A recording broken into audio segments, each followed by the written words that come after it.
Welcome back to another Wisco Fanatics Wednesday. We are live. We have a Badger football game, 2 Badger basketball games, and 3 Bucks games. So we got a 1, 2, 3 coming up, and we are going to start with the Badgers almost upset of Oregon. So we're going to get into that, and here we go.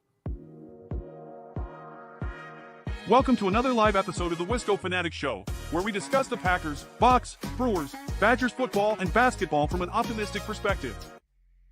Wisco Fanatics is brought to you by Cardboard Legacy, Wisconsin's most complete sports card shop. Buy, sell, grade, and consign all at their location in Oshkosh.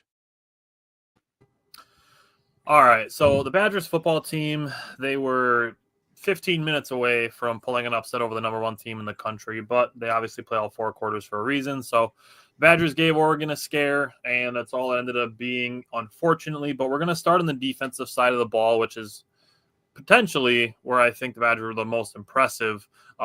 So, Jake, I'm going to start with you on the D-line and what your thoughts were.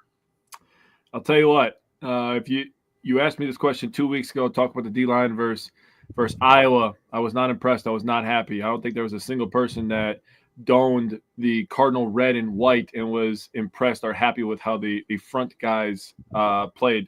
But they played some inspired football against the number 1 team in the nation, against a Heisman Trophy candidate quarterback, against a coach that likes to mix it up and go for it in some ballsy situations, and a pretty damn good running back, in my opinion. But they did their job. They didn't get any sacks. They kept them honed in for the most part, in my opinion. That was due to some of the linebacker play as well, which you're going to get to later. They had 6 of the 14 hurries. Barton, Neal, and Dylan Jones had 1 each, and then Elijah Jones had 3. So, I mean, they did their job, like I said. They played a little bit more physical, had good point of attack, and that's all you can ask for. Hopefully they bring it again this weekend. Yeah, and going into the linebackers, Christian Allegro was the 4th highest graded defender. He had 11 tackles. He played 63 snaps to Jaheim Thomas's 8. That seems to be going forward what is going to continue to be the case. I will say Oregon's 3rd drive, Jake Chaney did a really good job of putting a big legal hit on a crossing wide receiver to force an incompletion. It was a really good job, just because we've seen in just the last 2 or 3 years some really shitty targeting penalties go against Wisconsin. Like some real questionable ones. And I just wanted to give credit to Jake Chaney for putting a big hit on a player, but doing it within the rules and not being disqualified, obviously. So wanted to give him credit for that. The same drive, he did do a good job of just gap responsibility against the run. I thought Jake Chaney had a pretty decent game. He did miss 3 tackles, but I really don't have a lot of complaints about the linebackers. The defense just really held their own against the number 1 team in the country, holding them to 16 points. So, Mike, what did you see from the secondary? A lot. I'm going to give a quick shout out first off to Badger Nation, the fans at Camp Randall. That place was fucking lit on Saturday. So kudos to the fans being there. Made it a 4-quarter game. Right before the jump around, I thought we honestly had them. We were going to hold them that 4th and line. I thought we were going to get the win, but you know what? Kudos to the fans anyway. Big recruiting weekend, and it's paying dividends as we're seeing now. We just got a flip on a D lineman, Jalen Williams, from recruit at Michigan. So yeah, kudos. Just throwing that out there. Big recruiting weekend.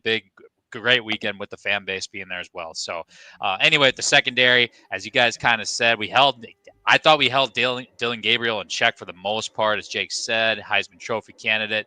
Held Oregon to 354 total yards, 22 at 31 with 218 yards passing.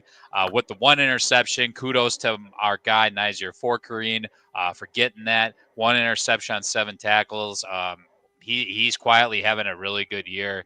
I feel like because Rico with getting 2 tackles, 72 snaps. No one is throwing his way for the most part. So Nazir is getting most of those reps when quarterbacks do decide to throw. So and he hasn't really given up too many big plays. I mean, we held Dylan Gabriel at 64 QBR. It's definitely not the greatest or the worst, but I think, again, with the Heisman Trophy candidate, it's pretty damn good. So, Hunter Wohler, I want to call him out too real quick. 12 total tackles, 10 solo. Hope he's going to be okay for this weekend. It looks like he might have got a concussion. in the fourth quarter there. So, prayers up for him. And then the one guy I really wanted to call out real quick too is Xavier Lucas. He did only get 9 snaps, but he might have had the play of the game. It led to he had 1 tackle, a half a sack, and a half a sack tackle for loss. He was doing a corner blitz, and Dylan Gabriel was trying to juke him out. But he stayed home and he stayed put, and it ultimately led for a tackle for loss. And it was I think it was a 3rd down, I'm pretty sure, and it forced Oregon to punt. So that was a critical moment too. So a freshman, making a veteran play like that, kudos to him. Excited for his future, and on we go. Yeah, I've been saying it everywhere I can since that game, and obviously we all had him as our freshman to watch on the defensive side of the ball, but I really, truly believe that Xavier Lucas is going to be a star. Yeah. Oh, yeah, he's going to be good. He got next. Yeah, so after Ricardo Hallman is a second-round pick this year, he can take his spot. Works for me. All right, Jake, what did you see from special teams? Bertram's did his thing, 6 for 257, 42.8 average, 51 long. Vaco's was outstanding, 2 for 2 from the field goal range, 35 long, 1 for 1 from extra points. He had 7 of the 13 points for the Badgers. And I just want to give credit to Wooler. He made a really good decision on a punt return. I was smiling last night when Bryant gave credit to Jaden Reed for doing that in the Packers game, because I knew that I wrote this down about Wooler too. Wooler caught a ball deep into Badgers territory and ended up returning it for a good 10 yards and 10, 15 yards, and gave the Badgers better field position, which, in the type of game that we were playing, that was a field position game. So helping us get further into the up the field, that was a good thing for him. So honestly, good job by everybody. Can't really complain. They were trying to be aggressive, and we were this close. Just a couple more passes, and the Badgers win that game. Yeah, and that's the thing on the passing game. Like on the 4th drive, they were finally able to start getting the ball moving, almost exclusively with a run, and then in the red zone, Locke missed a touch pass and a ball behind Will Pauling. The Badgers settled for a field goal that, obviously, in hindsight, when you see that they lost by 3 points and there's potentially 4 points left on the board there, again, hindsight, but that's tough. That's one of those things where we talked about it against Penn State and Iowa and Oregon, that if you're going to beat one of these teams or upset one of these teams, you have to be on your A game the whole game. And that's something like that can be the difference. So after that, after a hold on Nelson, Braden Locke did hit Vinny Anthony with an absolute dime on a deep ball. That was great to see. And then Bryson Green drew a pass interference on the end zone. And the first play after that, Tucker Ashcraft dropped a touchdown. Second play after that, Will Pauling did not drop a touchdown. And that was one of those things where I was like, okay, that was a good play call by Phil Longo. And if I'm being honest, and I said this to both of you, I'm a little surprised that Oregon didn't notice that that's what the Badgers were going to do, because they had Riley Nowakowski and Tucker Ashcraft lined up in front of Will Pauling. And why would you line up 2 tight ends in front of a slot wide receiver? To have them block for him. And that's what the Badgers did, and they scored a touchdown out of it. So good play call and good execution. And unfortunately, it still led to Phil Longo losing his job, which we'll talk about in a second. But Braden Locke, there was one point in this game where Braden Locke almost threw a left-handed touchdown pass before Dylan Gabriel did.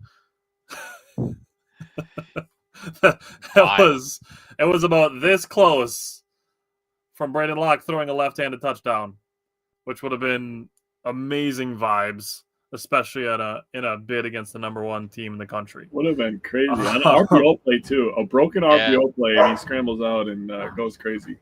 Absolutely, right by the line of scrimmage too, would have been amazing. Braden Locke did hit Tretch Kekahuna on a 3rd and 8, but it was wiped out by a horrible chop block penalty. That killed me inside. Howie Walker hits the guy in the hip, and they call a chop block.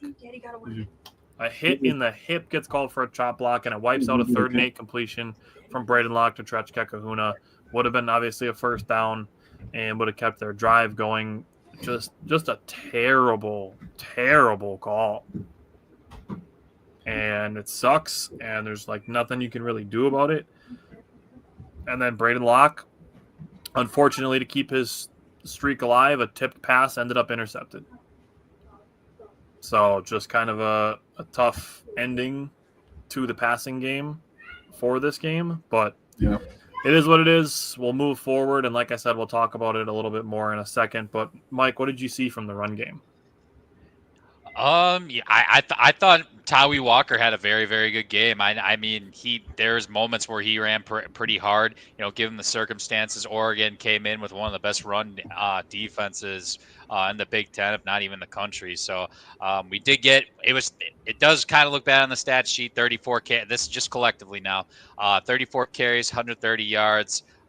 For a 3.8 average, but that's not taking into account Braden Locke's 3 carries for -4. So, but no, Tawi Walker, 20 carries, 97 yards, had a nice run of 22 yards in the game. I thought, like I said, I thought he ran hard. I thought he played pretty well for the most part.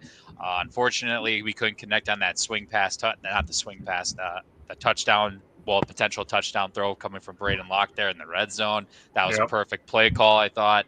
But here we are. And, Darian Dupree had some moments too, 10 carries, 33 yards. He's not afraid to run in between the tackles at all. I think that's one takeaway that I think I have from him. Going into this year, I thought he was more so going to be used for the plays such as those swing passes or maybe some outside zones, something along those lines. But they've definitely given him enough carries between the tackles, I think, for the most part too. So excited to see what he can bring to the future. And those were my takeaways. Jake, how'd you feel about the O-line? Well, the first couple series were not good. Oregon was kind of taking it to us. Tawi Walker's. You look at his game, and Mike was just going over it. When you think about the first 2-3 drives, you're thinking like, wow. He ended up with 97 yards after that, taking that beating the first couple of drives. The offensive line really started playing good in this game, really started getting a nice push. Huber was doing a nice job pulling. Both tight ends were doing a nice job in the run game as well. I thought the offensive line was good. Just one guy had a real tough day. Malman was getting absolutely beat like a drum. He was getting beat repeatedly. Every single play, it was the dude he was lined up against, don't even remember his name, was just owning him. He ended up making the interception at the end. Nice play call by the DC in Oregon to kind of fake blitz him and send him back. Only reason that he intercepted is because he was running a bluff blitz. But honestly, Malman was just having a real tough day. He did run block pretty good, but in the passing game, he definitely has some room for improvement. But other than that, I thought everybody was pretty good. Ugalele. Yep. Yeah, that's his name. He was a force. Yeah, he was a game wrecker for sure. He was the best player on the field for Oregon. I think he might have arguably the best player on the field, period. I would say at times I thought that Tawi Walker was a little bit better, but yeah. Yeah, I can see the thought for that, but yeah. All right, so we're going to switch this up a little bit just to use this as a transition. So we're going to go from offensive side of the ball to offensive side of the ball, just because I want to use this as a transition to talk about Phil Longo. So the Badgers, yes, they only scored 13 points against an Oregon team who's been allowing 16 points.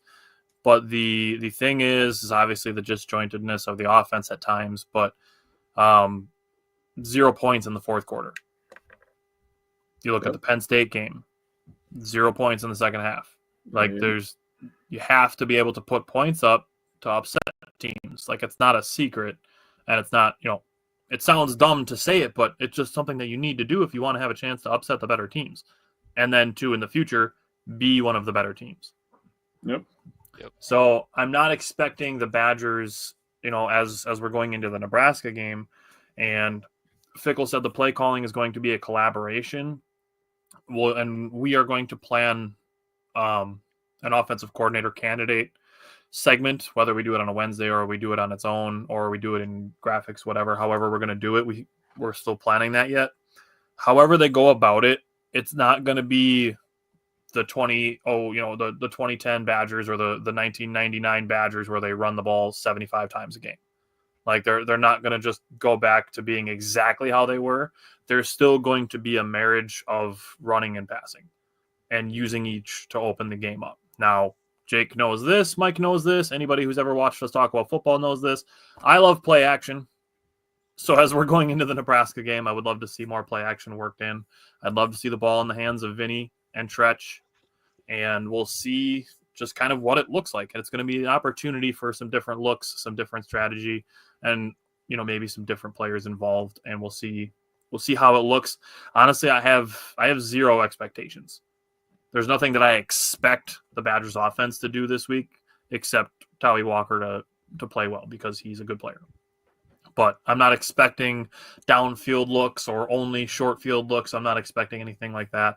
I'm very interested just to see how these last two games play out, and obviously the bowl game, and we'll see where the Badgers go from there. Just on the Longo thing, I do think part of this is a little bit of a professional courtesy because it does allow Phil Longo to get a jump start on finding another job before the candidate pool grows in size, because at the end of the year, there's always coaches that get fired and their contracts expire and things like that. So a little bit of a solid from Fickle to Longo, in my opinion. But Mike, what are you looking for from the Badgers offense now that Phil Longo is no longer the offensive coordinator?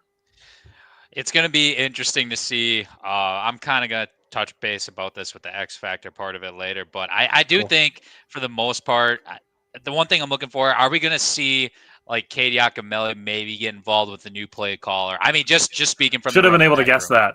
Yeah, I'm gonna say it every week until it happens, right? It's just I'm not really in the running back room. I know Tally Walker's gonna get 20 carries. It's what else is gonna happen, I guess. Are we gonna line Darian Dupree more on the outside at times? Are we gonna bring in Dylan Jones even maybe a couple times?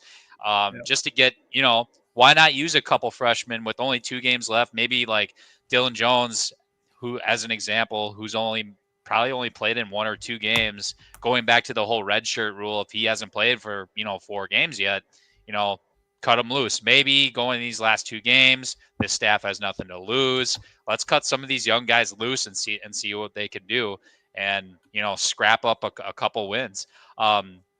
I will say these last 2 games should be somewhat important as a Badgers fan, especially that Minnesota game. We do want to try to win. Let's not kid ourselves there, but it's going to be interesting to see what the running back room looks like. I'm looking for potentially Katie Akamelli to finally get involved, maybe bring in Dylan Jones occasionally, and just find a way to gut out this win. Yeah. Jake, what are you looking for from the offense now that Phil Longo is no longer the offensive coordinator? Yeah, Longo firing definitely caught me by surprise, because Longo definitely had some creative play calls at times, but I think that his down-to-down management of things was kind of a mess. Sometimes his collaboration of plays didn't make sense, and that's ultimately what was his ending, right? It was rough and predictable at times. What I expect from the offensive line is be ready for anything, really. Jake Renfro talked. He gave a very bland answer. That kind of what I expected from a player on the team. Doesn't want to give too much away. Kind of a team that's kind of limping to the finish line here. Now, we do have back-to-back trophy games to end the year. We have owned Nebraska. It's almost like the Packers, right? The Packers are maybe didn't have a hot week, but they have the Bears on the schedule. Well, you need a win. There you go, baby. We got Nebraska next, so we need a dub. What a time, right? And then Minnesota right after that. So I definitely think it's possible for the Badgers to finish 2-0. But focusing just on how I think the offense is going to do this week, I would like to say that I want to do some play action rollouts, right? But Malman just got his ass beat the game before, so I don't know if I want to roll my quarterback out to the right. Yeah. It'd be tough. Might have to chip on that side. I like the play call where they do some RPO and then they let it go to the tight end right away. That was a nice little play. Oregon ended up sniffing it out one time later in the game, but I think a little bit more of just getting the ball out of Braden's hands immediately is something that we need.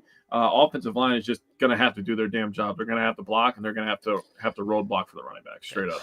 What do you guys think about, you mentioned the play action and the rollouts, having Jackson Aker back there and having Jackson Aker be in like an RPO type scenario, and you can have that way if Braden Locke does keep the ball, that you have Jackson Aker as an extra blocker in front of him should he roll out to Riley Mullman's side. I think it's kind of weird what they've kind of done with Jackson Aker. I thought he had some potential as a running back, and now they're kind of making him like an H-back. He doesn't really get carries. He really is just used as a blocker. They don't really throw him the ball much either. I feel like he's kind of wasted potential, in my opinion. There's a couple guys in the roster that I think are wasted potential with the way that they can catch the ball and things they can do after the catch. This offensive system just did not fit the people that we have on this squad. As sad as this is, it's going to sound crazy, and I already have some people in mind whenever we plan our section for offensive coordinator. We need to pick somebody from the Midwest that kind of understands what the Midwest people are about. We need somebody that's tough and wants to run the ball, but also knows how to throw the ball down the field and earn it that way as well. But I like the idea of Jackson Aker, but they're just not using some of these guys correctly, in my opinion. Yeah, absolutely. Yeah, Jake hit it on the head. We're definitely seeing with a few players. One I've already mentioned already. It's gonna be interesting when the time comes. Like maybe even going into this game, we're gonna, like I said earlier, maybe we're gonna see a couple players that weren't used a few games ago that will get used now because someone else might be calling. Someone different's gonna be calling the plays, man. So, yeah, we might see some new faces. We might see some old faces. Yeah, no expectations. Kind of like what Tyler said too. Yeah, I'm just waiting to see what they do with it. Yeah. All right, Jake, what are you looking for from special teams? I found this kind of weird before I get into what I'm going to say. Opposing kickers versus Nebraska are only converting 45.4% of their kicks. That's number 2 in the nation. So maybe a little luck on the side of the old cornholers there. A goal that I have for special teams is I want Bertram's to have one goddamn punt. One punt. That's it. I want to say he punted one time, and it was fantastic. That's what I want to say next week. I love that he could do it, but I'm sick and tired of coming up here every week being like, he had 6 punts, he had 5 punts, he had 9 punts, he had 6 punts for 340 yards. Like, I don't want to say that. It's pissing me off. Honestly, it's annoying. I want to say he had 1 punt and then move on with my life. 1 punt down to inside the 10. That's it. That's all I want to say. All right, Mike, what are you looking for from the secondary on the defensive side of the ball? Yeah, for sure. So, yeah, kudos to the defense last week. Will put us in a great position to win. Hopefully that carries on. I guess the one big call, and I was doing a little bit of research on Raiola, and apparently I know Pro Football Focus might not be the greatest thing to go off of, but he's got a 72 Pro Football Focus grade when he is not blitzed. He's got a 58 Pro Football Focus grade when he is blitzed. So it is a significant difference there a bit. So I do expect us to dial it up, so to speak, whether that's a corner blitz like what Xavier Lucas did last week, for example, or maybe in the linebacking room as well. But I do expect Tressel to get creative in this in this realm, blitzing a true freshman quarterback or doing whatever he needs to. But I do think we are going to get some attention in the secondary. I mean, Nebraska's got two guys with over 400 yards receiving. Isaiah Neor had 426 yards, 5 touchdowns, and Jamal Banks, 415 yards and 2 touchdowns. So, yeah, it's not like they don't run the ball 50 times a game. They will go to the air. And X factor for Nebraska, I think, is their tight end, Thomas Fidoni. He's got 298 yards receiving this year. He's had a couple big games. Looking forward to seeing who gets matched up on him. But no, I think we're going to dial it up on Dylan Raiola this weekend. Hopefully make him play like a true freshman that he is and get him to make some mistakes. Yeah. Jake, what are you looking for from the defensive line? First of all, I want them to smash that fake-ass Patrick Mahomes as many times as possible because I'm so sick and tired of him. It was so cringy early in the year when he would do the scream and wear the arm sleeve and have the hair, and it was like, Jesus Christ, dude. It's one thing if you look like the guy, but to dress like the guy and then do his mannerisms, it's a little weird. It was getting to the point where it was weird. It was like 3-4 weeks in a row. I was like, dude, drop it, bro. That's fucking weird.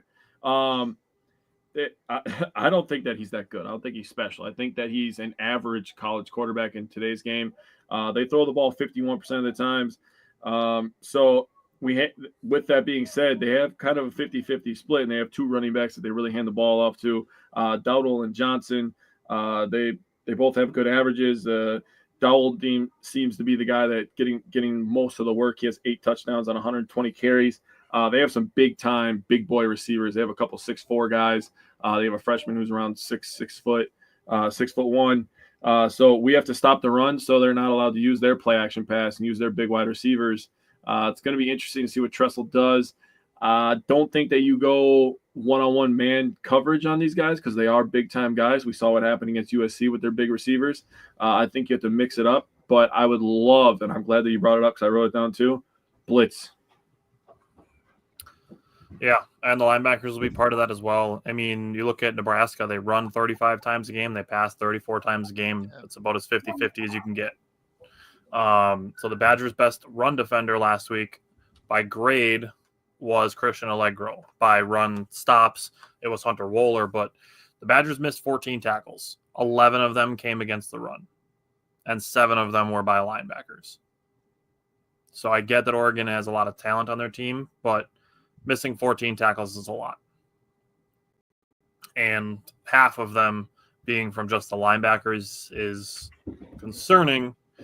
And it's gonna come up in another segment in a second for me. So we can go to X Factors. Mike, who is your X Factor against Nebraska?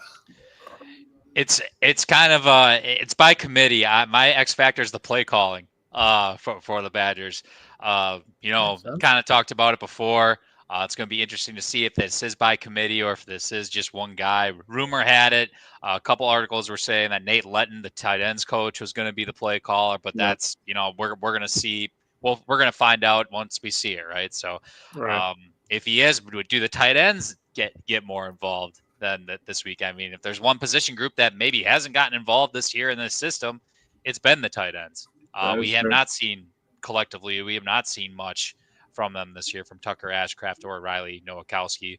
You see him on a couple RPO plays, I guess, but not much there. So the play calling for me, I do think ultimately we have the running backs more involved to help us just get through this week and just get an escape with a win. That's just my personal opinion. But yeah, we'll see who's calling the plays. Jake, who is your X Factor? My X Factor has to do with the entire team. It's been a really tough year. There's just moments in your life, and this just doesn't have to do with just sports. There's just moments in your life where you have to block out the noise. And you have to put your head down, you have to grind, you have to get to work. So right now, the Badgers need to come together like a family does when things are getting tough. They need to block out the noise, and they need to play for each other. That's what I think needs to happen for this Badgers football team. There's a lot of things that can happen when love is involved. I'm not trying to get too mushy-gushy or anything like that, but football is family, man. Mikey knows this from being on some teams, man, but those are your brothers, man. You go to war with those guys. You get the same bruises as those guys, you get cuts, and those are the guys that help you up when you're on the ground. So play for each other and block out the noise. So I went with Christian Allegro. You look at the last 2 games, he played 59 snaps against Iowa, 63 snaps against Oregon. In those 2 games, Jaheim Thomas has played 7 snaps and 8 snaps. So Christian Allegro has supplanted Jaheim Thomas as the other linebacker, with Jake Chaney and Aaron Witt as the starters. So for me, it's Christian Allegro. I want to see the Badgers linebackers be better, more disciplined, and I would like to see them just be more aggressive against the run, to be able to take about half of Nebraska's offense away. Mm-hmm. Okay. Mike, what is your key to victory against Nebraska? My key is limit the turnovers. Nebraska is actually tied for 3rd in the Big Ten with 10 interceptions this year. So that kind of, when I see that, I'm just kind of hoping, Braden, can we get away with one game where you don't throw that one crucial interception or multiple interceptions that, takes this game away from us. So I saw that. So my key, limit the turnovers against these guys. If we can keep it to 0 or even just 1, I think we can escape here with a win. Yeah. Jake, what about you? Win time of possession, excuse me. Wisconsin and Nebraska are kind of similar teams in the way that they like to win time of possession. They just do it in different ways. But Nebraska is really good at owning the time of possession. So Wisconsin is a team that needs to, especially now at this point in the season. So win time of possession, and we'll go from there. Yeah, so Jake, mine is kind of similar to your X factor. For me, my key is for Fickle to get the guys to buy in. Yeah. And this is a little bit more towards the offensive side of the ball because I think Tressel's job is plenty safe after holding the number one team in the country to 16 points. Yeah, that's pretty good. Great point. Yeah, so for me, it's more on the offensive side of the ball. And what I think the opportunity is for some of these guys is you have 2 games and potentially a bowl game if they win one of the next 2 to basically audition for spring. I believe this year is when they start only one transfer portal window. So we'll see how that goes. I'm pretty sure 2025 is the first year they're doing it. But there's only one transfer window. And it's in April and May. I think it's mid-April to early May, something like that is when that window is open. So it's almost kind of like treating it like a preseason to the preseason, basically, if you look at spring as preseason. So we'll see, like you guys kind of alluded to, especially if it's the tight end coach taking over play calling, if there's more guys involved there, a guy like Tucker Ashcraft, maybe a guy that I identified last year as a potential freshman to watch, but hasn't seen much time this season, or if it's, an obvious player like Trechka Kahuna, who we've seen have, superstar potential when the ball is in his hands. If the Badgers can cook up a little bit something, this is a weird example to use, being that we're a Wisconsin show, but if the Badgers are able to do something kind of how the Bears did last week against the Packers, to just get the ball out of the quarterback's hands and into the hands of your playmakers. Trechka Kahuna is one of those guys that if you just get the ball in his hands, he can make plays for you. Yeah. Obviously, we've seen Will Pauling do it, and then you still have the downfield ability of a guy like Vinny Anthony. So going from that to our score predictions, it's going to be a little weird. But, Mike, what do you have for a score prediction from the head? Yeah, this one's weird. I got a 16-14 Wisconsin. 16-14, huh? I have the same margin of victory, but I have 24-22. Well, I'm a little bit closer as I have Wisconsin winning 21-20. Sheesh. Yeah. All right, Mike, what do you got from the heart? Before I say this, I'm going to kind of trash Nebraska fans a little bit. Nebraska football, I say this, Nebraska football and Indiana basketball are are one and the same. They love to live in the past. They think they're a blue blood, but they are not squatting in today's age. They have always so much hype in the beginning of the year, every single year, and it never pans out to anything. Okay? I'm just throwing that out there for Nebraska fans. Look at that. Look at the beginning of this year. Look, like back in the whole, like when they were playing Colorado and all that, that was so much the most hype you can get. Dylan Raiola, the next coming. So yeah. I'm sorry. I'm throwing that out there. So yeah, I don't like Nebraska. Anyway, Hart, I got 24-13 Wisconsin. I like it. All right, Jake, what do you got? I have 24-17 Wisconsin. I have the offense buying in 31-20. Whoa. If That's they do that, bro, like it, holy shit. I mean, that could easily be 3 rushing touchdowns, It could easily be 3 rushing touchdowns. I agree. All right. You guys ready to switch to basketball? I'm in a basketball frame of mind lately, so hell yeah. I am. As am I. As soon as we're done with the show here, I'm going to play a basketball game, so I got that going for me. I think Mike said he is too, so lots of basketball going on. And the first basketball game we get to talk about is an upset. Hell yeah. Yes, this game set the tone. I loved it. I'm going to go back to Mike. Mike, what did you take away from this game from the guards? I'm going to start off by a quote that Max Klesman said post-game. He said, "This is a night we will never forget." If I was a player, that was a night I would never forget too. We got to remember how big this night was. With Bo Ryan being in the house, you got the Final Four teams in the house representing. It was a big, big night. We had the 2025 recruits in the house, other recruits too that were visiting. Big, big night for Badger Nation, and the Kohl Center showed up.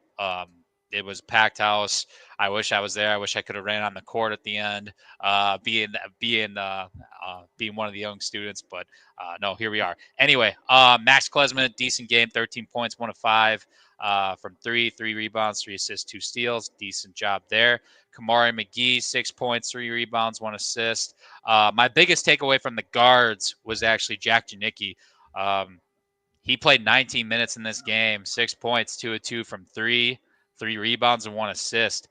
He's Mr. Spark Plug for this team, ultimately. He even showed it yesterday, too. I said, in our primer, he could be a dark horse to watch for in the guard role. And he's definitely proven that so far. He's proven he knows the system a bit more than maybe some of the other players on this team. And at the end of the day, that's going to get you more playing time. So my biggest takeaway from this game from the guard perspective is Jack Janicki needs a Scully. He's getting one. That's going to happen. Yeah, and I guess just a quick note, 41 of 47 from the free throw line. That's outstanding for the Badgers. I know Arizona also got 40, but hey, 41 of 47, that's insanely good. It still was consistent. And 44% we shot from 3, 12 of 27. Not bad. So we'll take that all day. And I guess the one thing we do need to work on is offensive rebound ratio, 24-2.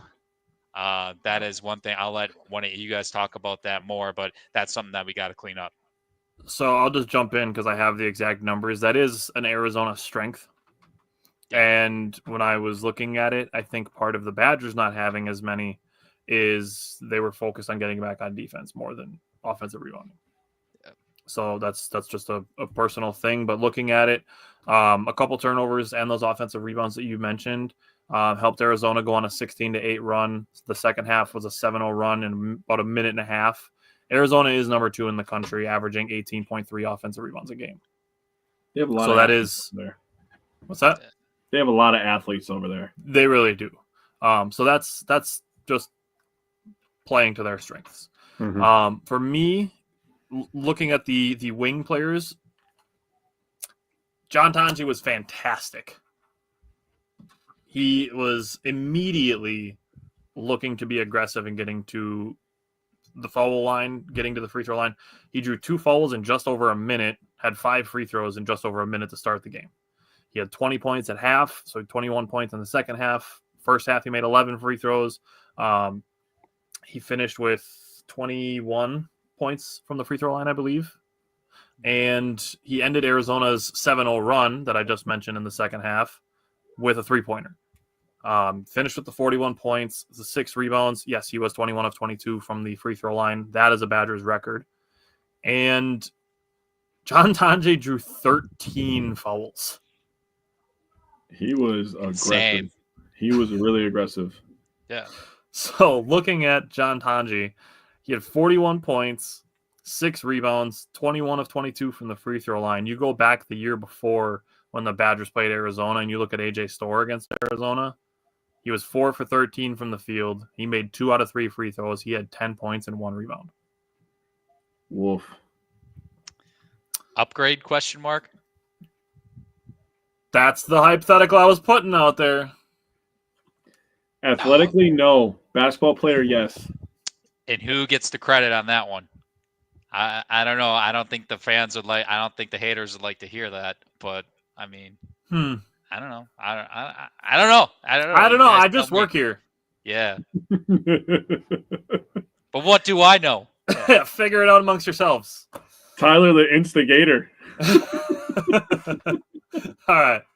Other guy I was looking at was John Blackwell. I loved seeing him being physical with Caleb Love. Jake and I talked about this. We did some play breakdowns, getting him teed up. The Badgers got 4 free throws out of it. Blackwell was fouled on the play, so he made his 2. Klesman made 2 for getting a technical, and then John Blackwell made a step back on the play. Badgers got a 7-point possession by getting Caleb Love teed up. I loved seeing John Blackwell playing inside out again. Spoiler alert, it's going to come up in the next recap as well. Looking at it, John Blackwell, the primary defender on Caleb Love. Caleb Love finished 2 of 13 on field goals, 0 of 6 from the three-point line, finished with 6 points, 2 rebounds, 2 assists, 2 steals, and 2 turnovers. Probably the worst game that Caleb Love has played since he was a freshman. 100%. Yeah. So other things for the Badgers, this game, slow start, not a problem. They jumped out 7-0 against Arizona. Arizona had not trailed in their first 2 games coming in. And the Badgers jumped out 7-0 on them. So that was encouraging to see. Arizona did tie the game at 65. They got within 70-68, and then the Badgers went on a 16-6 run. They made 3 threes, 2 of them by Tanji, and 1 of them by Kamari McGee. This was the Badgers' first time scoring 100-plus points against a Power 5 team since 1993. Mm-hmm. The year I was born was the last time they scored 100 points against a Power 5 opponent. Love that. And then, all the free throws and the three-pointers was fantastic. So, Jake, what did you see from the Bigs against Arizona? Before I get into that, I just have 2 takeaways. First of all, for Madison to be as hyped as it was back-to-back days, having number 9 and number 1 in football coming in the same weekend back-to-back days was absolutely exceptional. The fans absolutely did their job. So Very good job by you guys.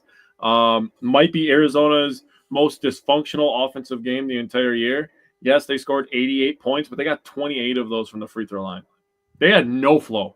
They had little tiny spurts of flow where they went on a little 7-0 run, little like 10-3 run. Other than that, the Badgers really kicked their ass. And they had 24 offensive rebounds.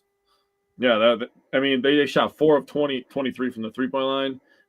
They had no flow, and they had 6 assists to 13 turnovers. They had 0 offensive Yikes. flow. 0 offensive flow. And then the next day for the Wisconsin defense to hold Oregon to 16 points. Absolutely phenomenal job by the Badgers all the way around. They showed out this weekend. Wish we would have got 2 wins, but we got 1, so we'll take that. In terms of the big men, Crowell was dropping dimes left and right. This guy was showing some really good post presence, really good awareness. Tyler said it, and I agree. He maybe looked like a little baby Nikola Jokic on one of his passes from the post. Just one-handed that thing over there. Really good cut as well in the offhand finish by Janicki. Winter just did his job. He was being big. Made shots when he got opportunities. Amos came in the game, and he was shooting threes, and he was part of it. He also had a steal. He was 2 for 4 from the three-point line, but he was part of the reason that the Badgers were able to extend this lead is he came in, he was playing high energy defense and shooting threes. That's all we're going to ask from that guy. And that's what he was doing, right? Ilver and Hodges played a total of 3 minutes combined, took 1 shot. And Carter Gilmore had a disgusting block. I mean, oh my goodness, how embarrassing for that guy to come to the rim and Carter Gilmore to be like, you fucking thought, looking like a dad playing against his starting big men went 12 points, 7 rebounds, 7 assists, 4 for 7 from the field, and 0 for 2 from the three-point line. The bench bigs, 8 points, 2 rebounds, 0 assists. That's literally all Amos' stats. They had 1 steal, also Amos, and 1 block. That was Carter Gilmore. So overall, big men did their thing, and they helped the Badgers beat number 9. Yeah, the last thing I'll say before we move on to UT Rio Grande, the thing that leaves the biggest impression on me is every single time there was a loose ball, the first player on the floor was wearing a white jersey. Yep. That's culture, in my opinion. Yeah. So, love that. Let's go to UT, University of Texas, Rio Grande Valley. We're not saying that. So, for the rest of this recap, we're going to call them Rio Grande. So, that's how we're going to go with that. So, Mike, what did you see from the guards against Rio Grande on Monday?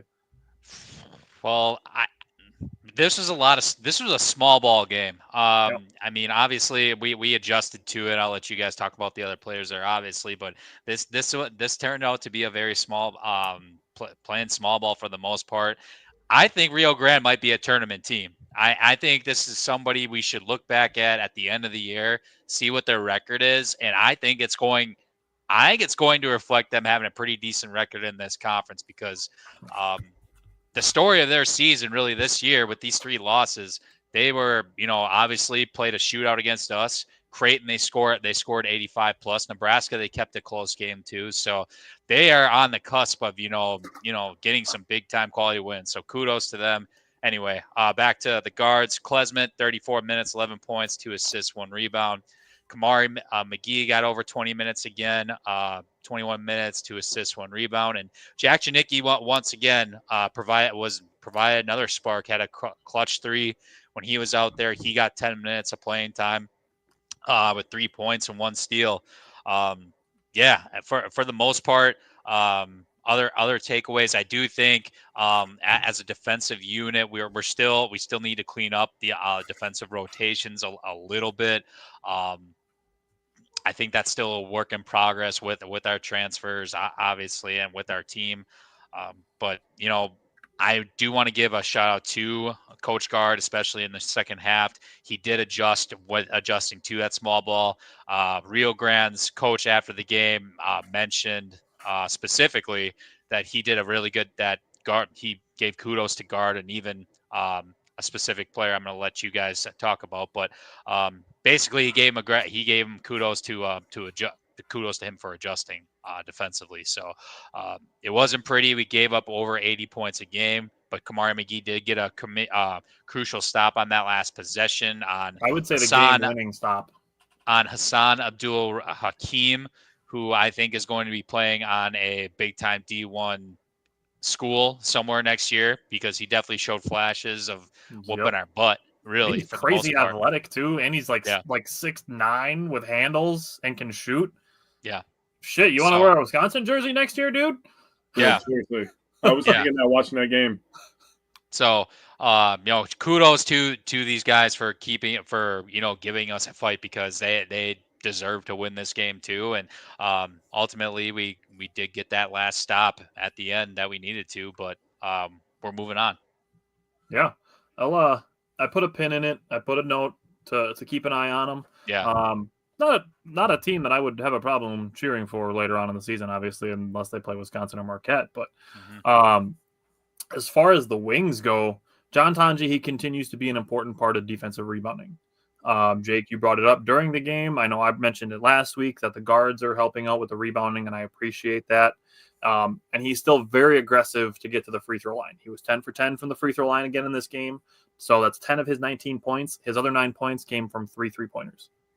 One of his threes tied the game at 61, and another one of his threes gave the Badgers a 74-72 lead. He did not take or make any 2-point field goals. He was fouled on some, obviously, but when you get fouled, they don't count as field goal attempts. So good for John Tonje, scoring 19 extremely efficient points. Yeah. As for John Blackwell, man, if he ends up averaging the stuff that I said he was going to in my bold predictions earlier in the year, he's going to make me look smart. But I really, really love, more that I've said over the last couple of weeks as well, is his ability to drive to the basket. Mm-hmm. He is developing very strongly as a slasher, and the ability for him to finish with a spin and score and stay under control, to bully and just get to the rim and get lay-ins, to collect his own miss and get some second chance points, and to be able to hit some, if he gets cut off, to hit some turnaround fadeaway jumpers in the paint as well. Mm-hmm. So I love seeing that from him. Obviously, he made some threes as well, but looking at it, he had his career high tied, 18 points with 14 minutes left to go in the game. Finished with 30. There was at one point he scored 8 straight points for the Badgers. Him working hard and getting that miss, his own miss, and getting the second chance points, that specific play is what got the crowd back into the game as well. Mm-hmm. When he got that offensive rebound and got the putback, the crowd was into it, and the Badgers went on a run, and it was good to see that. John Blackwell kicked that off, so I wanted to give him the credit for that. So, Jake, I'll let you go on the bigs before I throw some other takeaways out there. Yeah, I'm going to do bigs, and then I got one takeaway, too, that's kind of crazy because I just crunched some numbers. So Winter and Crowell, they were playing big, but again, Mike talked about it. I was going to say it too. This was an up and down game, and I talked about this last week where I said that could be an Achilles heel to playing the two bigs. It's kind of when teams try to speed you up a little bit, and that's kind of what happened in this game to a certain extent. Amos came in, hit a 3-pointer, had 9 points, 3 rebounds, and an assist. Gilmore did his thing. He got a couple of rebounds. He didn't take a shot, but he doesn't care. He doesn't need to take a shot. He's out there to be the first on the floor, to set good screens, have the best hair flow on the floor, and he'll get his one defensive stat every game. He's going to get a steal or a block. I guarantee you he's going to have a steal or a block. He's a dog. Carter Gilmore's a dog. And they mentioned this during the game, and I absolutely agree with it. They said that he's the heart and soul of this team, and I agree. I mean, I talked about him last week again. I mean, he's the first to practice. He's the first to show up and say, I'll do the drill, or I'll be the guy that does this, or I'll do this, or sure, coach, I'll help you out. Like, he's the first one. So Didn't when we you have this conversation last week that we would love a team of 12 Carter Gilmores? Yeah, I would love that. That's so much easier to coach than 2 or 3 guys that are just like, maybe. The attitude. I'll tell you this: if we have this conversation as far as Arizona goes, 12 Carter Gilmores versus 12 Caleb Loves. I would love 12 Caleb Loves because he's really good. But the way that 12 Caleb Loves from Friday night, the way that he was acting.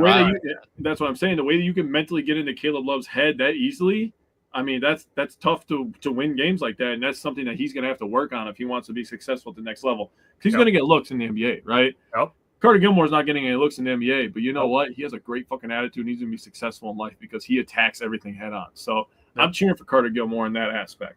He'll be playing somewhere next year. I agree. Probably over in Europe. Probably. Just start calling that the Wisconsin Badger Basketball League at this point. Correct. The starting bigs had 15 points, 8 rebounds, 2 assists, 5 of 10 from the field, so not too shabby. Did their thing, did what they're asked to do, right? This is a guard-led team in terms of scoring. The bench bigs had 9 points, 8 rebounds, and 1 assist, 3 for 6 from the field, 1 for 2 from 3, 2 steals. And I was like, man, we're shooting a lot of free throws the last couple of games. They made 68 of 79 free throws in a 2-game stretch. That is 36% of their points they scored in the last 2 games. That is fucking nuts.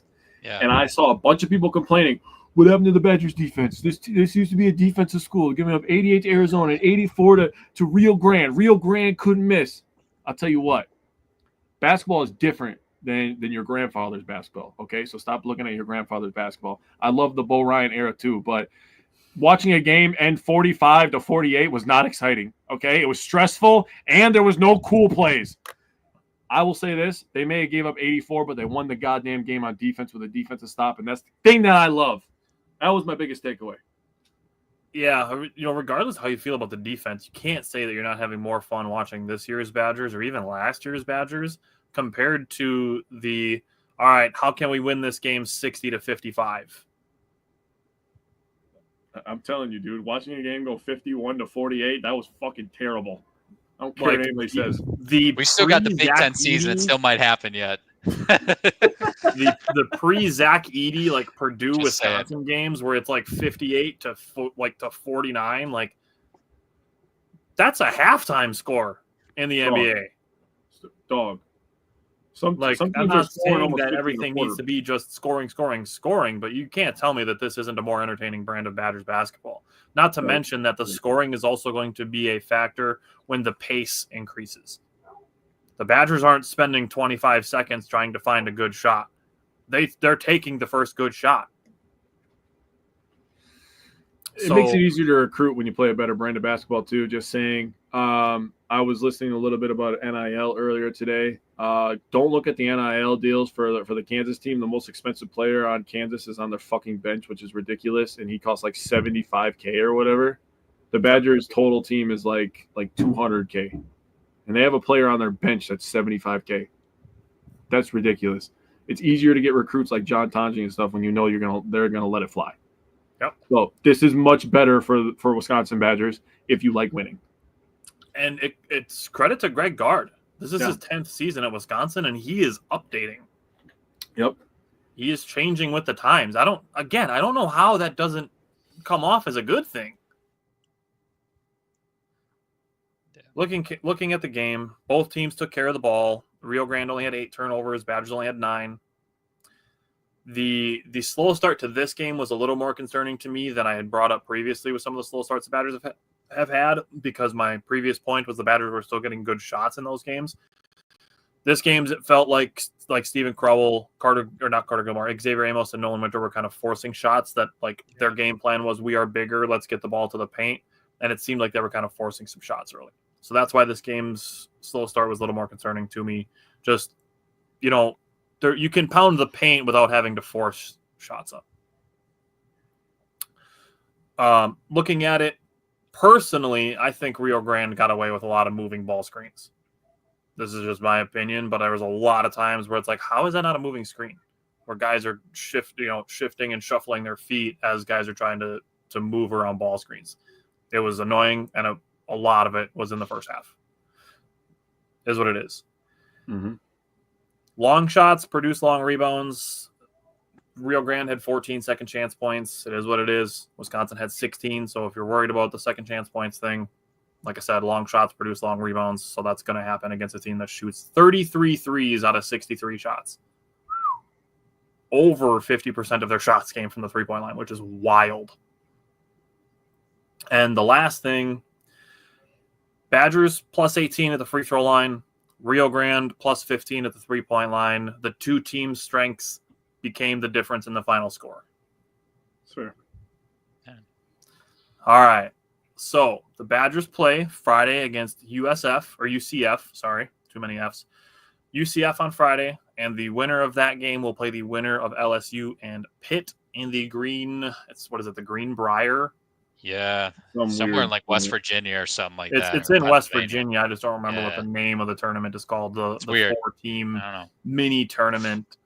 So that's what they have Friday. The winners play the winner, and the loser plays the losers. So we will have 2 Badger games next week. Mike, is there anything else you want to say before we bid adieu?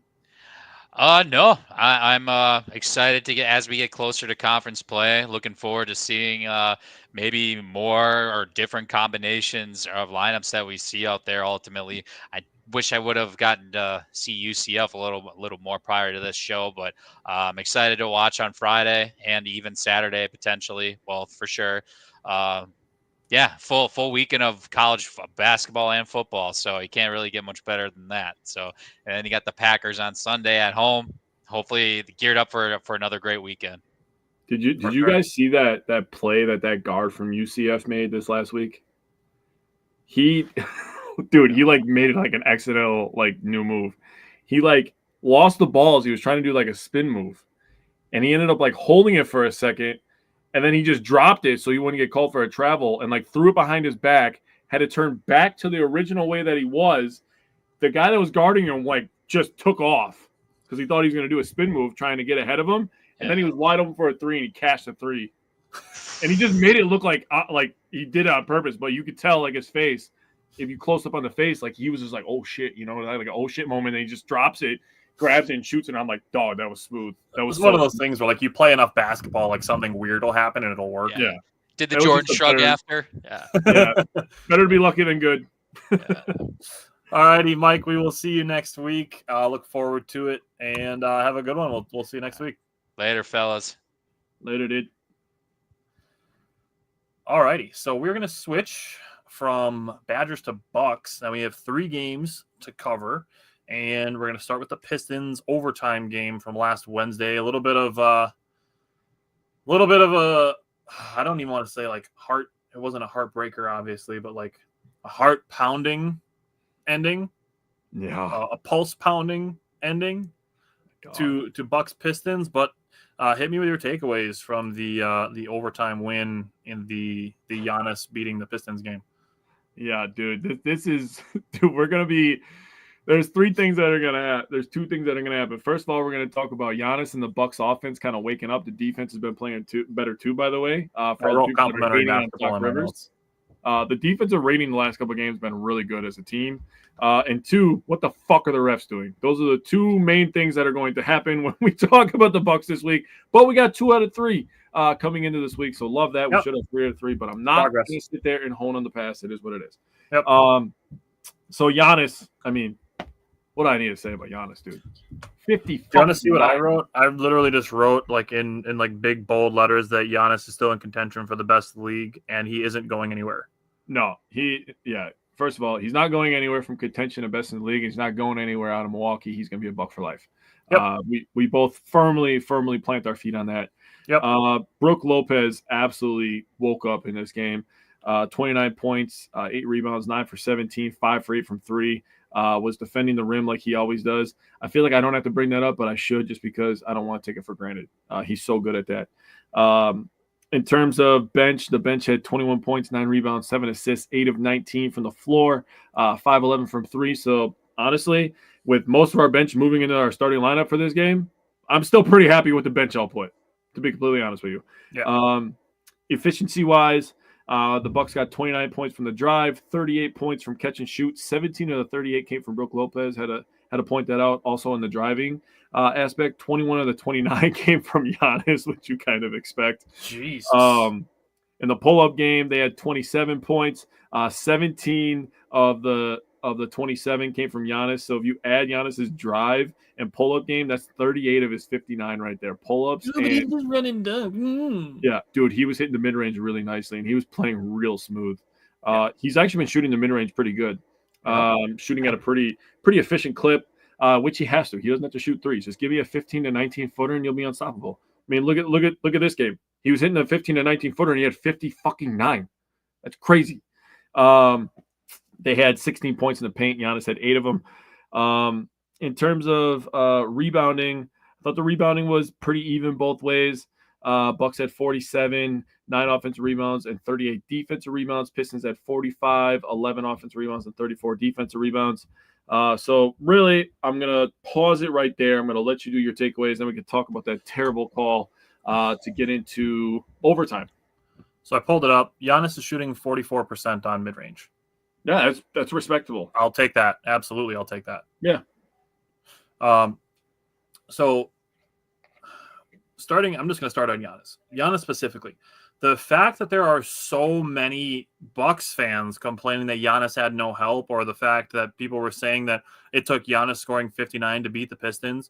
Do you realize that our second and third best scorers were out of this game? That's I've said that so many times. And to same thing with your bench point, that when starters are out, bench players end up in the starting lineup, which takes away from the quality of your bench. Like, I don't understand how these things are difficult to comprehend. I don't either, honestly. Like, use your brain for 15 seconds and you can figure out why Giannis took on a bigger role in this game. Pretty weird. He had 44% of the usage, and he scored 46% of the Bucks' points. Mm-hmm. That's not an accident. It's not like Giannis was like, nope, I have to do this. Like, they were quite obviously playing through Giannis because he's one of the best players in the world. Weird. What a shocker. It's unbelievable that people are complaining that Giannis has to do a lot of scoring. It's not that he has to do a lot of scoring. It's that he can do a lot of scoring. Bro, seriously. It's literally just that little flip of mindset. That's all it is. That's literally all it is. Tiny shift in perspective. That's it. Especially in the first quarter, and I get guys were missing shots, but they were playing through Giannis, and he acted as the primary ball handler a lot because both of our point guards were hurt. Yep. Also, he was fucking unstoppable. Why do you want to take the ball out of his hands? Dude, I don't understand people. I can't understand that. Why would you want him to score less? If he's playing every night, I would love for him to score 60 every night. Yeah, like watching him score 59 was so hard for you to watch. Yeah. Whatever. He appropriately took 34 shots. He made 21 of them, 61.8% from the field. I loved that. The team as a whole is 15 for 35 on threes. That's 42.9%. I love the percentage. I'd like to see them shoot more threes, to be honest with you. But obviously, when Damian Lillard, Bobby Portis, and eventually Chris Middleton are back, that number will probably go up. Mm-hmm. The Bucks were 30 for 60 on twos. Again, without those guys, that's 50%. I do believe that percentage will probably go up when Dame, Bobby, and Chris are back because those guys are efficient. Mm-hmm. They were made several shots. As the shot clock expired, Brook Lopez hit a super deep three that gave the Bucks a 1-point lead to end the third quarter. That was good to see. On Brook Lopez, awesome to see him step up. Per StatMuse, he was the oldest player in NBA history to have 25 points, 5 made threes, 3 steals, and 3 blocks. He finished with 29, 3 steals, and 5 blocks. He's still an elite defender. I don't give a shit what you say about him being old and slow. He's still an elite defender. Yeah, he is. Smart. Yeah. And spoiler alert, when we get to the Rockets game, I have a couple clips. I have 2 clips for Brook Lopez. He's old and slow. Nope. We're done. Pat Connaughton, plus 24, led the team. Useless, though. Very smart screener. I did make some clips of this. That Pat Connaughton is a very smart screener, something that we haven't given him enough credit for, even when we do talk about him. Pat Connaughton also, Swiss Army knife, like I called him in the primer. He played some of the point guard in this game. Then Delon Wright also played some of the point guard in this game. He didn't make any field goals, but he had 8 assists and 2 steals and only 1 turnover. And he was playing good, tough defense. He's been playing pretty since he's kind of gotten right on defense. The defense has went up as a whole as for the team. Yep. And the Bucks took care of the ball well. 11 turnovers isn't bad. Only 14 points off turnovers in an overtime game is pretty damn good. Oh, yeah, it is. I agree with that.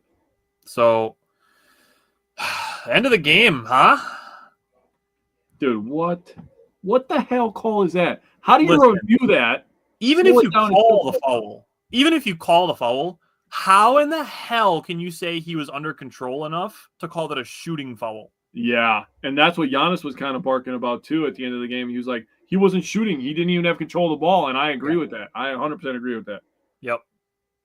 Yeah, that was whatever. But in the world of ball don't lie, he missed both free throws. This game went to overtime, and then Giannis just continued to take over.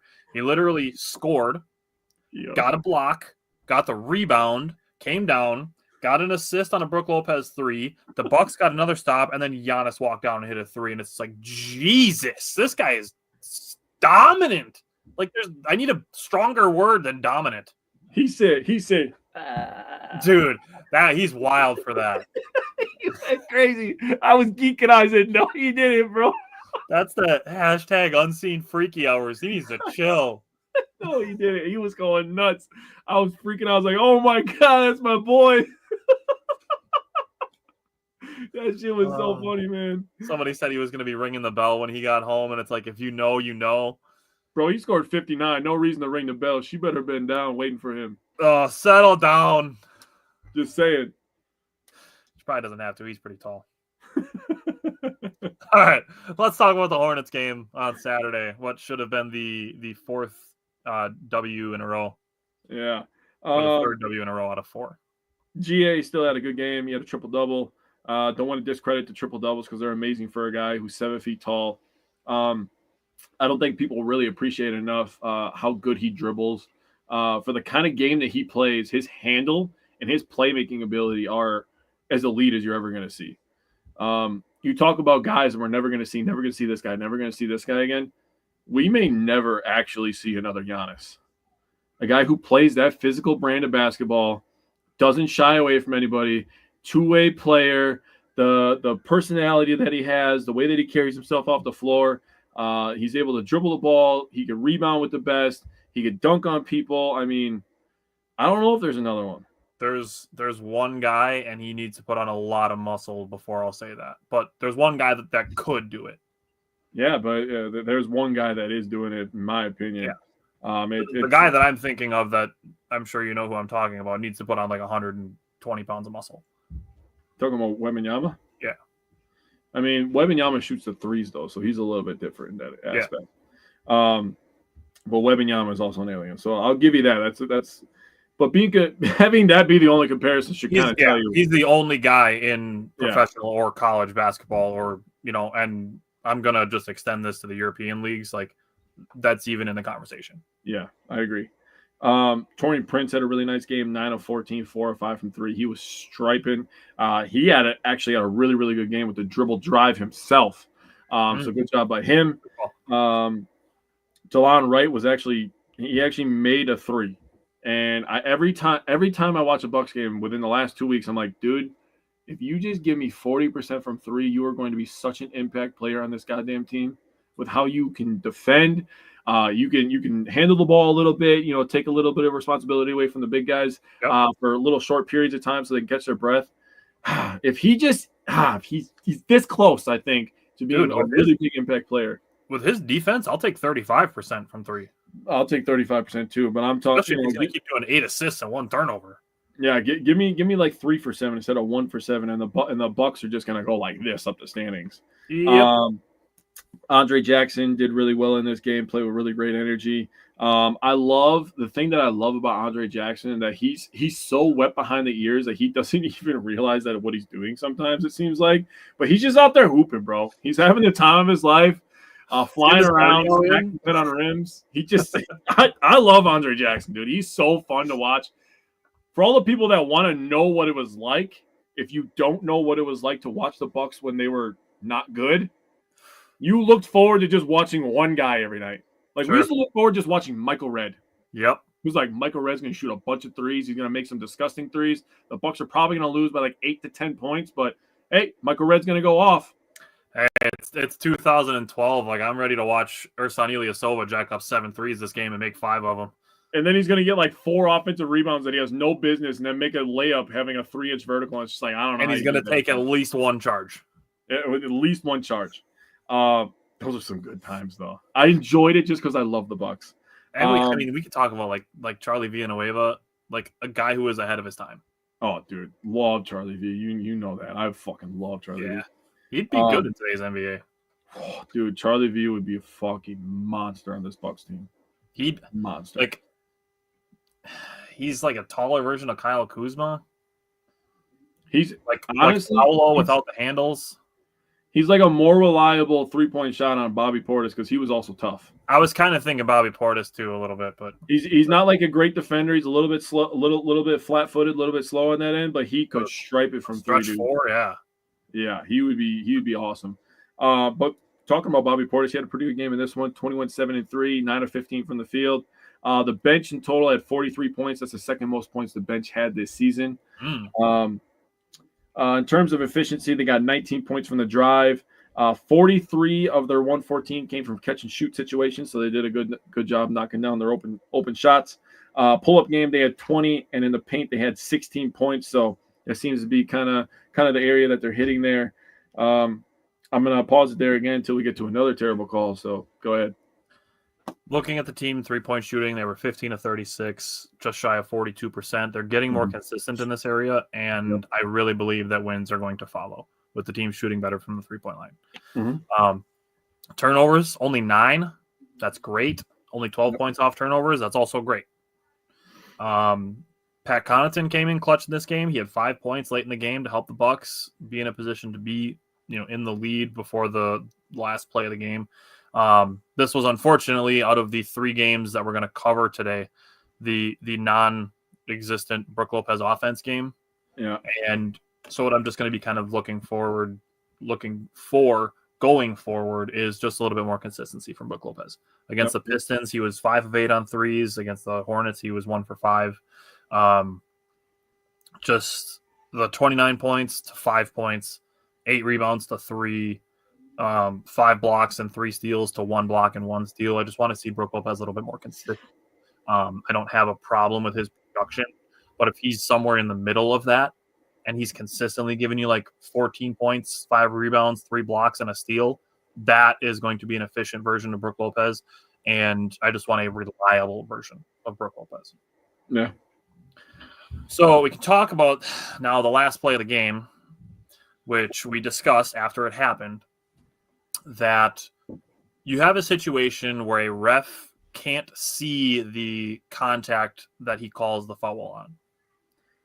He didn't see it because there was a player in the way. Giannis was in his way, blocking his view. All he saw was LaMelo Ball fall down, and he called a leg-to-leg contact foul, which when you watch from the basket angle, you can see that their legs are about this far apart from each other. Yeah. And my thing with this is obviously the Bucks didn't have a challenge left. If you are the ref in that situation, it's the last 2 minutes of the game. You have the ability to call the review on yourself. Yep. Just audit yourself. Nobody's going to be mad at you to check to make sure that you got something right in a 1-point game. Nope. In fact, I respect it more if you go and say, hey, I saw this guy fall down. I want to make sure that he didn't get called for a foul. And I did call this foul, so I want to make sure that there was actually a foul here and not that he didn't just, try to bend too far and he slipped on his shoe. And in that situation, I think LaMelo Ball should have been called for a travel. And the Bucks would have had the ball with a 1-point lead in like 2 seconds on the shot or on the game clock. So you give me your thoughts, and then I'm going to say something that I believe about that last play. I think that it's absolutely incredible that a guy with the pedigree of Giannis on the defensive side of the floor, a guy who's won a Defensive Player of the Year, a guy who was one of 3 players in NBA history to win an MVP and a DPOY in the same season, one of 3 of all history of NBA, to get 2 terrible calls on him in back-to-back games. That is insanity to me. Yeah. And I 100% agree. After you told me that, because I didn't know that first part until you told me when we were playing Xbox this weekend, hanging out.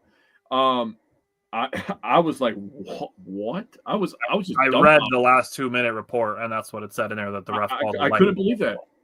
You're just like, oh, he fell over, probably a foul. Yeah. I'm just going to assume.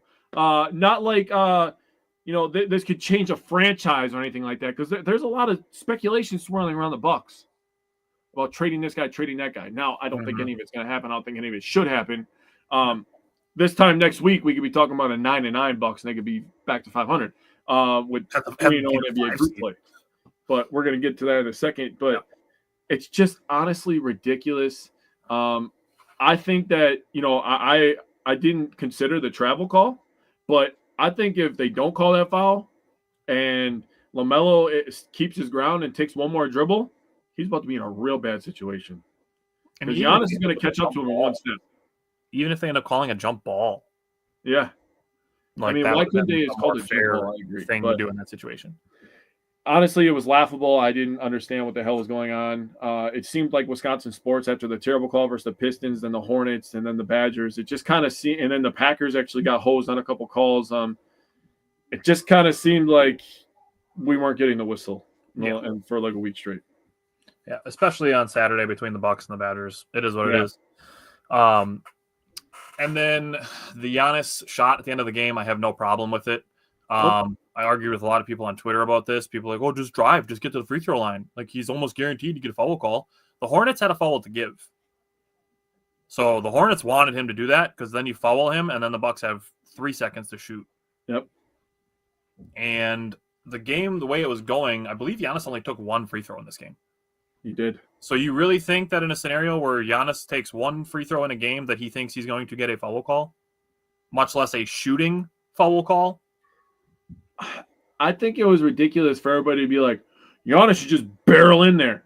Dude, I understand that we've seen it happen before, but that's not the most efficient way to try to win a basketball game. Especially in the matchup that he was in, having a history of Grant Williams flopping when Giannis drives at him and getting calls. Yeah. If you've watched the Bucks play the Celtics any amount of time in the last 3 years, you should know that Grant Williams gets the benefit of a lot of calls by flopping when Giannis goes chest to chest with him. Mm-hmm. Also, did we not just talk about the Detroit game? Giannis is knocking down his mid-range. Yeah, he was. So you're talking in a game with no Damian Lillard, obviously no Chris Middleton. Giannis is obviously your best player. You're talking about Giannis shooting a pretty open shot that he's made about 44% of on this season. My only tick is I don't know why he faded away. It was unnecessary. It's like when a guy in the free throw line fades away. Remember Bogut back in the day?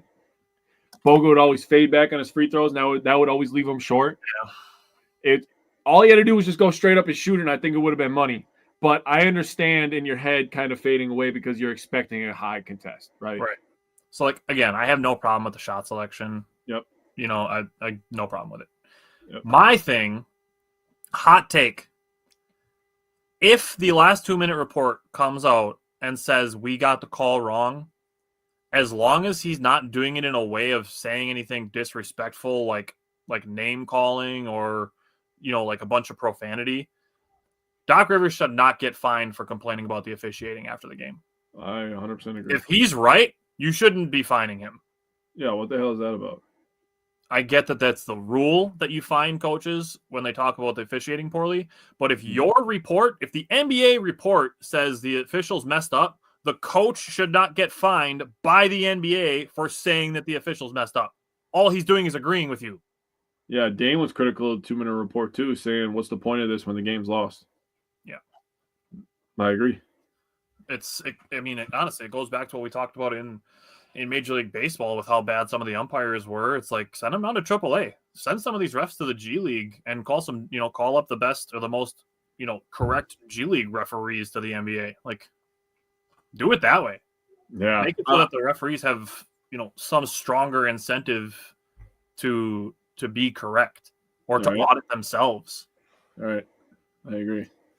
Now, I will say the Bucks did get the benefit of the doubt in the Rockets game because it was deemed that Giannis stepped out when he blocked Şengün's shot at the end of the Rockets game. So the basketball gods did come back a little bit in favor of the Bucks. They still got outscored in hose calls at the end of the game 1-2 this week. Sure. And still finished the week 2-1. So there's that.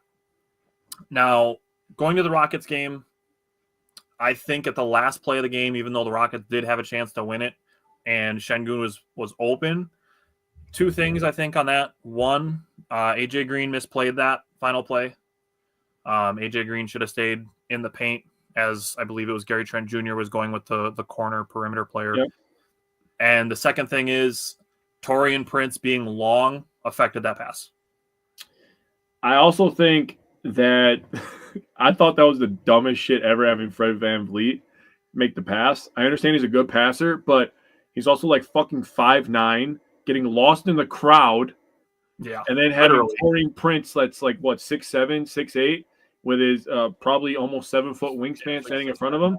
Terrible decision. I would have had Şengün passing the ball in, just my personal preference. And I would have had Jalen Green going to the rim because he could fly. I like the idea of Jalen Green going to the rim. That's a good idea. I would maybe consider having Dylan Brooks inbounding the ball. Yeah, that's a good idea too. But you can't have somebody who's 5'9", who's literally as tall as the fans that he's talking to. What the hell is that? I get that he's, like you said, like probably your best passer, but he's also not standing there. Like, it's crowded over there at the Forum, Yeah, he's looking up like that, and then, there's a couple fans, talking to him, kind of getting into his head a little bit. He was laughing and nodding with him and stuff like that. It's like, dude, if you didn't have an NBA jersey on right now, I would not be able to tell that you weren't a player, to be completely honest. I respect that he was, like, chill about it and stuff like that. Like, yeah. Like, Fred VanVleet annoys me, but I appreciate that he was, still just kind of having fun in the moment. Like, at the end of the day, it is a game. So I did appreciate that from him. Agreed. Like, it was good interaction to see. But right. What other takeaways did you have from this game? So I'll go real quick. I wanted to talk about Giannis and Brook again.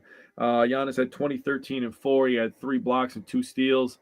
The game-winning block, you already brought it up that we got a little bit lucky because his big giant size 19 shoe was out of bounds. Half of it was out of bounds, half of it was inbounds.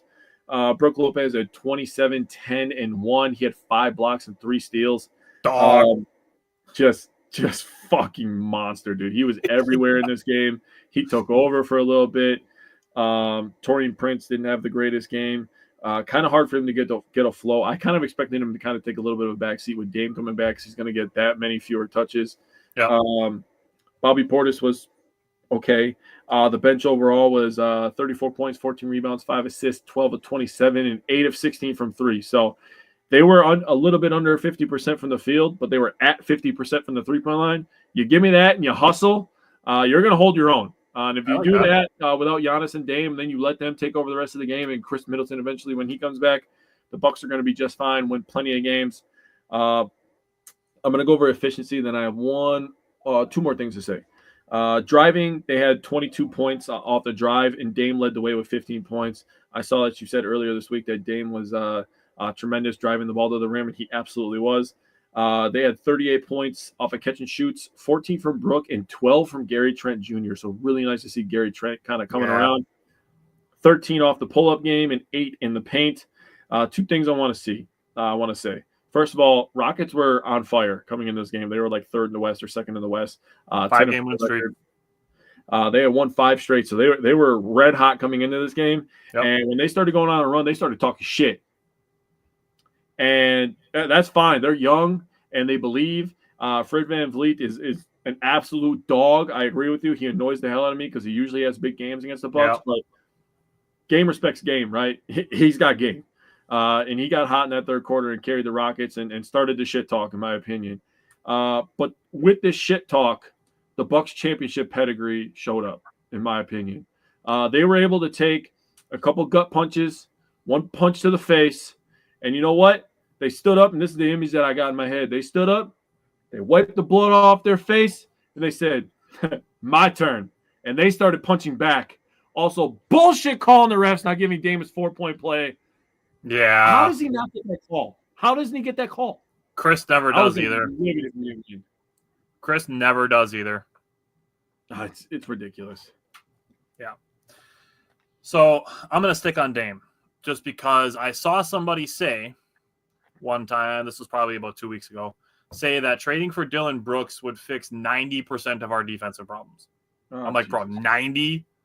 90? Really? Yeah. And I've also seen a large contingent of Bucks fans still want Damian Lillard traded and calling him washed. You know who Dame Lillard scored the game-winning layup on? Oh, yeah, I do. It was Dylan Brooks. It was Dylan Brooks. So does Dylan Brooks fix 90% of our defense, or is Dame washed, or maybe neither of those things true? One, if that's fixing 90% of our defense, Damian Lillard just killed 90% of the Bucks defense. If that's the case that you're trying to make, Damian Lillard's explosiveness is 100% better than it was last year.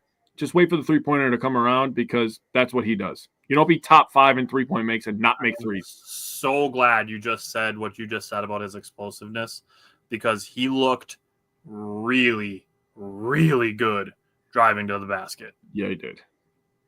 And, you know, he just came back from a concussion. So, like, I'm going to give him a little bit of grace on his 3-point shooting. Mm-hmm. But, man, his change of direction and his burst, he looks 27. Yeah, he did. Not 37. Like, he looked spry driving to the basket. Mm-hmm. David Goggins, baby. Hell yeah, dude. He was 0 for 6 on threes, but he was 6 of 12 on twos and 6 for 7 on free throws. So with Dame being 0 for 6 on threes in his first game after the concussion, Taurean Prince had an off night, 0 for 3, and AJ Green had an off night, hitting 1 for 5, the one coming at the best time late in the game. But Brook Lopez, 5 for 8, Gary Trent Jr., 4 for 6, and DeLon Wright, 2 for 4, picked them up. So the Bucks finished 13 to 33, which is 39% on threes. That's pretty solid. Houston was 9 for 32 on threes. That's 28%. That is not solid. No, it's not. And I posted just before the show started today a 1.5-minute compilation video of AJ Green playing great defense in this game. Loved that. Looking at the Bucks as a whole playing defense against Houston, Houston came into this game averaging 28.4 fourth quarter points, number 10 in the NBA. Bucks held them to 20. Houston came in averaging 113.6 points per game. Bucks held them to 100. Houston came in averaging 55.8 first half points. Bucks held them to 45.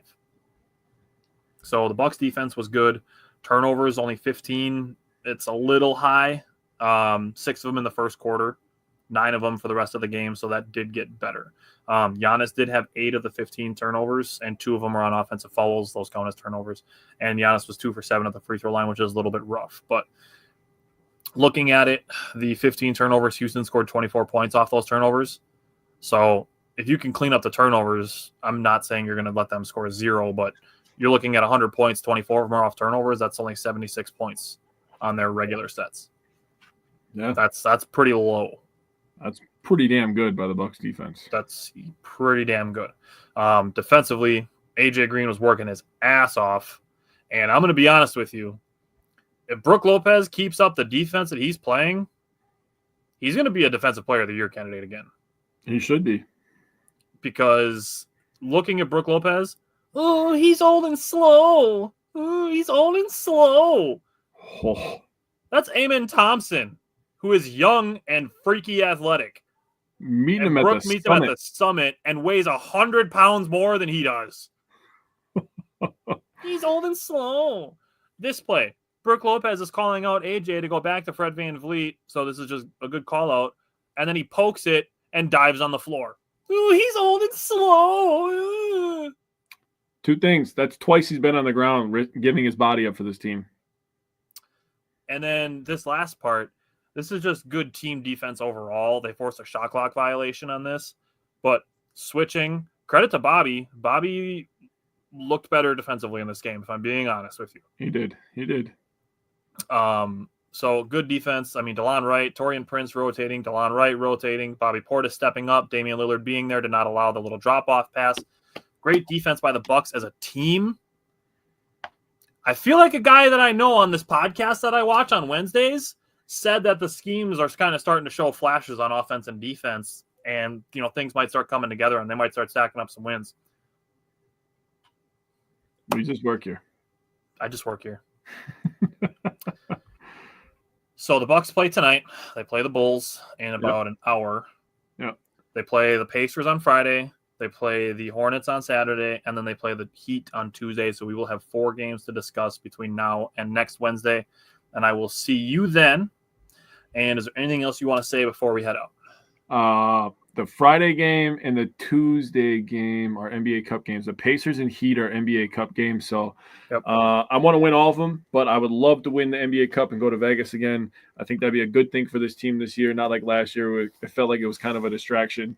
I think that'd be good for this team to kind of get back to that point, get to Vegas, and keep stacking some wins. The team is starting to team, as people like to say. They're kind of starting to come around and get closer together as teams that we saw in the past for the Bucks. So, do you read into anything about Giannis unfollowing the Bucks on Instagram, by the way?